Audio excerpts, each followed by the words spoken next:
నా పేరు రాజా. Teeth problem ఉందని చెప్పి ఒకసారి చెక్ చేయించుకుందామని చెప్పి ఇలా టూత్ డెంటల్కి వచ్చాను. సో తేజస్విని మ్యామ్ ఒకసారి మొత్తం చెక్ చేసి ఏమేం ప్రాబ్లమ్స్ ఉన్నాయో అన్ని క్లియర్గా ఎక్స్ప్లెయిన్ చేశారు. ఆ తర్వాత నాకు extractions, root canal and scaling మొత్తం చేయాలని చెప్పారు. ఇక్కడికి వచ్చిన తర్వాత అంత ప్రాసెస్ అంతా క్లీన్గా జరిగింది. నాకు ఎక్స్ట్రాక్షన్కి వచ్చేసరికి స్పెషల్ సర్జన్ నుంచి తీసుకొచ్చి వాళ్ళకి ఎక్స్ట్రాక్షన్ క్లియర్గా జరిగింది. తర్వాత plus all the process is verified.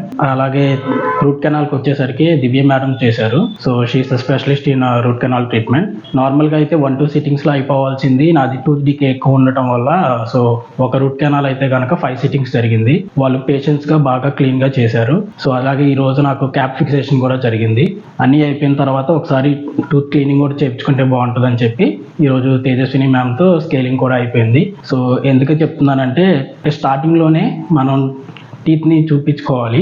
ఎందుకంటే ఫర్దర్గా వెళ్తే నాకు కూడా ఒక రూట్ కెనాల్ జరిగింది, అది బాగా డికే అయిపోయింది. ఇంకా నేను ఇంకొక హాఫ్ ఇయర్ కనుక టైం వేస్ట్ చేస్తుంటే నాకు టూత్ ఎక్స్ట్రాక్షన్ చేయాల్సి వచ్చేది.